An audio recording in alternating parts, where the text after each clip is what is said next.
Welcome everyone. Just going to try and get this recorded while the house is quiet before the kids get up and start making background noise that drives me nuts.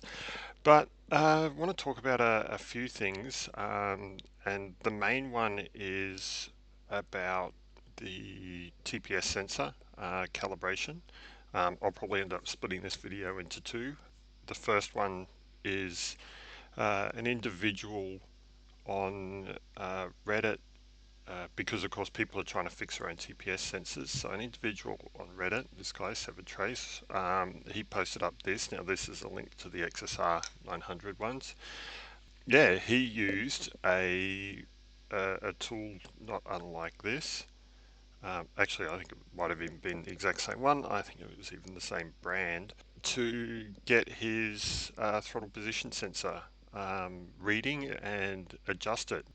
The sensors, the analog to digital converters that read them, they're not the same as what Yamaha have in their ECUs. Like these are programmed for automotive use for cars, not necessarily for motorcycles, but they still read it. They don't necessarily understand the values precisely, but there's enough there that you can actually output stuff accurately enough for it. So we're going to go through what I see, and definitely this severed. Apologies. Severed Trace. Actually, if he's called Severed Trace, I reckon he's into electronics and circuit design. Because that's sort of a circuit board design term. Anyway, yeah, it's totally doable. So let's run through what I saw when I hooked it up. Okay, let's go ahead and look at Okay, earlier me. so just following up on something I saw on Reddit with respect to the TPS sensors. Someone was saying they used a scanner like this in a live mode to check what the TPS sensor position was. I was like, okay, well, let's follow that up. Okay, let's go to live data and see what we can see. Take a note of the PID codes counting up. I thought that was very interesting. I went back and looked at that, and that has opened up a whole new avenue of things for us to Well, I'm play glad with. I've caught that on video. See? So that was okay. So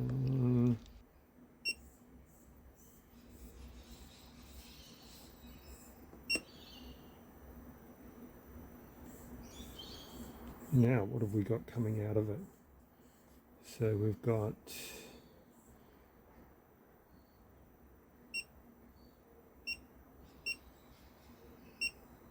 okay. So that has a value.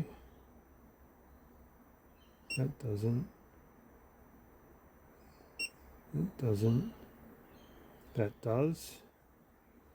Whatever long FT1 is.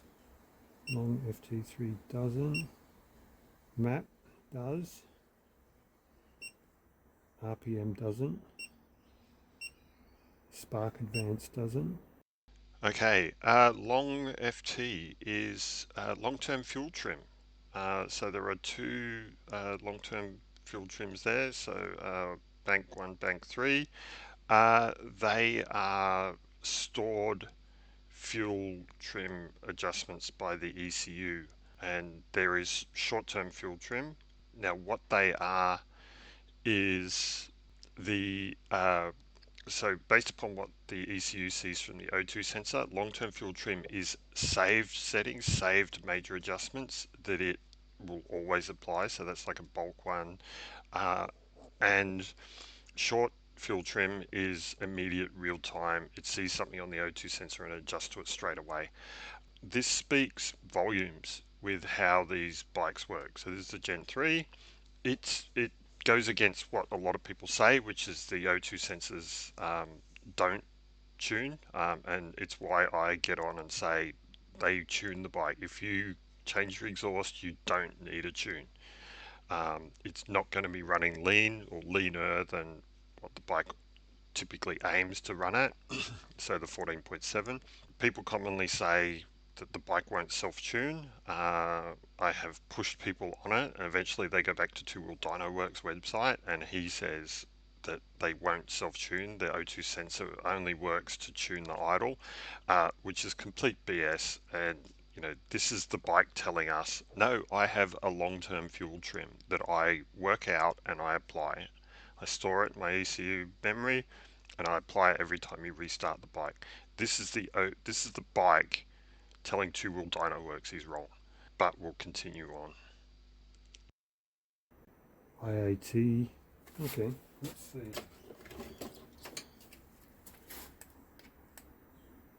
16.9, close enough. Give that show up. Oh, using a temperature gauge. I got this for checking tyre temperatures. Works really well.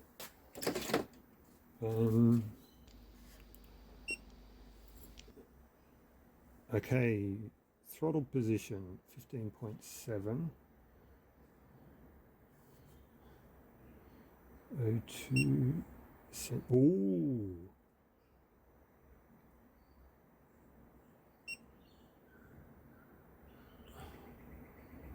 The O2 sensor voltage. Okay, I'm looking for not just the TPS thing, which is that, but I'm also looking for what some of the other data might be in the log files. Yeah, apologies on the white background. You can't read it. But that there at the moment is TPS sensor. If we kick back a bit, or TPS percentage. We'll actually cover specifically what this is a bit later. But you can, that's not the best one to adjust off. You could adjust off it. It is, yeah, we'll talk about it later. Anyway, the important one is the O2B1. Well, there's the O2S LOC, which is O2 sensor location. So we have bank 1 sensor 1 and we have bank 2 sensor 2. So this is set up already, this ECU, for two O2 sensors. It only has one, all right, but you can see here we have O2 bank 1 sensor 1 voltage, and this is coming up at 0.545, but you'll notice it just sort of bouncing back and forth. And if we do that, you can see it there, And and it's jumping between a couple of different values, and that's my O2 sensor delete working to trick the cruise control to work. And but the interesting thing is it's outputting it, and I'm like, oh, okay. That means it probably is in the Woolwich log file, which yeah, spoiler alert, it is. And we can use that. So for people who don't pony up for the Zytronics, I reckon we can work some magic. Anyway, back to previous me. yeah, the O2 sensor is one that's highly likely to be in there. So, got atmospheric pressure, the power nut.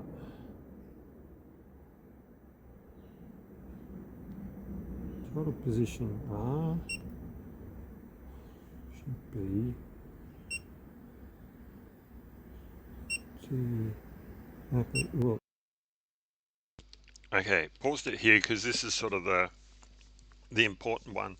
Now, these obviously this is a car thing, but these codes we'll talk about them again later. But this is the crux of the video. The important parts here.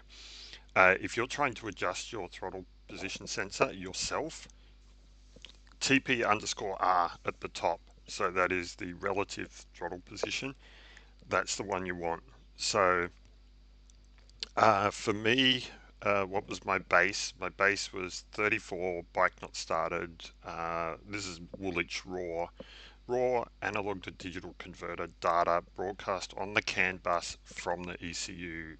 Yeah, so it was 34 for the throttle position sensor. Minimum was 35 when it was started.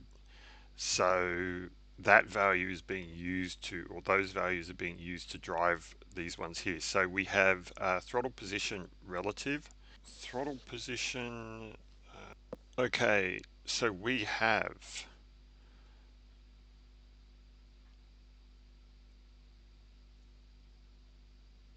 yes, we have our throttle position percentage that we saw earlier. All right, we have uh, relative throttle position. We have absolute throttle position B. We have accelerator pedal position, which is the wrist. All right, gotta hate these terminology issues.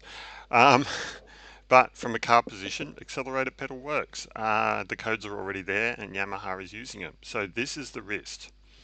All right, and these two positions, so they should run relatively in sync with each other. And then we have the final one, relative accelerator pedal position. Now we have minimum ones, right? So we have APP R percentage. This is the twist of the wrist, all right? And you can see here, even though I twist it up to 100%, it only goes to 67. And that's just because of the difference in the analog to digital converters in the ECU versus in a car, that this was programmed, the formulas, decoding formulas are programmed for a car. Doesn't mean we can't use them, but yeah. Anyway, this one's the one you want, this TP underscore R here. And so you want to adjust based upon this. Now, obviously, you can see I've got 1.6 here as a minimum. That's because I ran this again and used live data logging on this on the scanner and brought it upstairs and sat there and went through the 46 records that it was able to scan and pulled out the maximum and minimum and used that a bit later. But let's just keep going and we'll watch old me waffle through and yeah. It seems to think it's got values. That's it, we're looped back around. So we've got 16.9 there.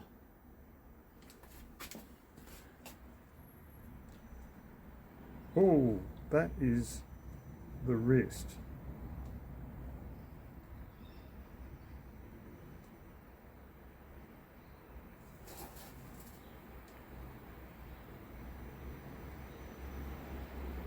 So it's 100% at the wrist. Okay. Now I don't think that would have been doing anything on the bodies. Okay, let's go to the TP percentage here. Ooh.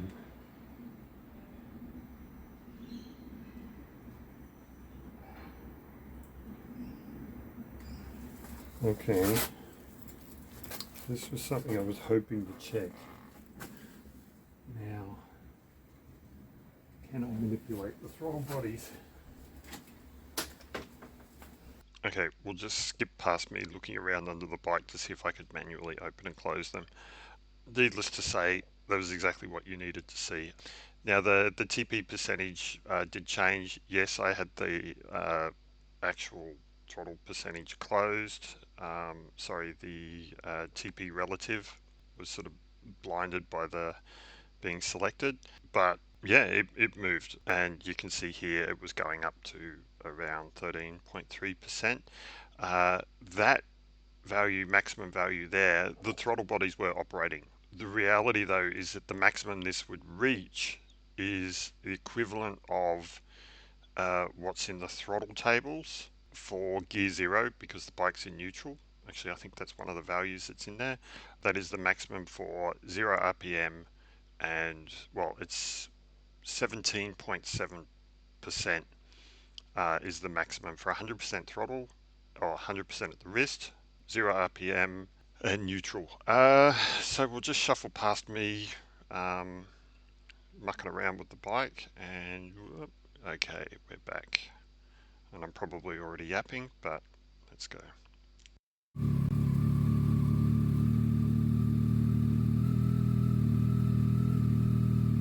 Battery.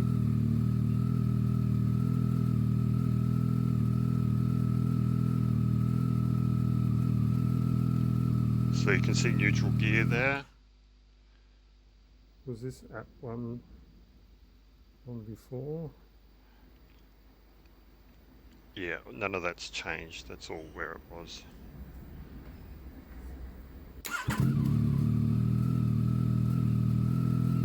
See, 1.6 before, that's 2. Load percentage. That's interesting. I'll have to figure out which one that is in the Woolwich log file. Load percentage.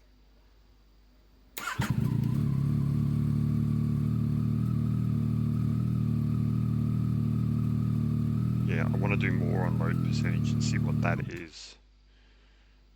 ECT is engine temperature. Yeah, you've got your short fuel trims there. Spark advance is set to 5 degrees at the moment. So there's no long fuel trims. You can see the map doing its thing. You can see the RPM doing its thing. Battery voltage 14. That's its charging voltage. Oh, I love the whole topic of battery things. So it's like, yeah, the bike charges these batteries by just putting 14 volts on it, and yet people freak out about charging a battery. Yeah, maybe if you're just trying to keep it from draining itself, that's fine. But if you really want to charge it and it hasn't been completely screwed from being run too low, just charge it. Anyway, yeah, we'll get back to it. This is funny. This is my O2 sensor delete, just feeding it values. So anyway, I'm not seeing anything that's This will be an edit point because this is going to be a two-part video. This one's just for the TPS. So yes, you can adjust, if we go, we got forward or back. Yeah, so you can go off that TP percentage, but you're better off on the next one. Oh, that was the one TP, or did I go up? No, I went up. Yeah, so the one that's actually under here at the moment, the TPA, was it? No, TPR, throttle position relative. That's the one you want. Adjust your throttle position sensor off that. Try and get that down to zero-ish. All right, this is what the bike is outputting. So, and actually, this is probably a really important point.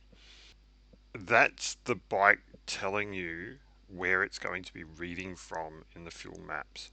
So you want that closer to. I'd be intrigued to see what a badly installed throttle position sensor would read with this scanner. But I expect all the Foxwells have all got the same programming.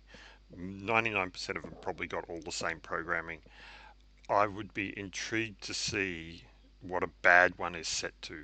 Now, for this is the bike telling us where it's going to look in the fuel maps or in any of the maps, right? It's going to look for that value because it is broadcasting out that zero value or that low value. Yeah, it's the bike literally telling us what the ECU thinks the throttle position is at, and that comes back to the map. So this one, yeah, it's like 1.6 and 2%. Is probably higher than I want. So my old setting before they did the recall was at a 32 base. That's the bike turned on, and it was a 33 minimum with the bike operating at idle. So to me, that would probably go down to zero. And then now that it's slightly higher, it is sometimes reading up into that higher thing on those low percentage values, but higher cells on the fuel map tables and using a bit more fuel. So that comes back to what I was saying before. So this is all of what I was sort of saying before is starting to come true.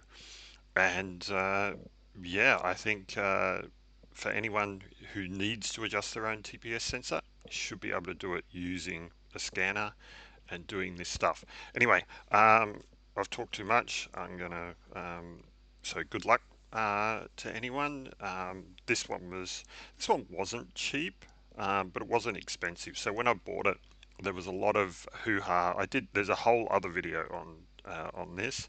But when I bought it just off AliExpress, I mean, the same scanner is repackaged from a few others, but Foxwell's sort of got a relatively good brand name. They do some really expensive ones, and this one sort of fell in the middle. So I thought, and it was confirmed as working on bikes, so that was why I bought it. And obviously it works on bikes quite well. Anyway, let's get on to part two of the video.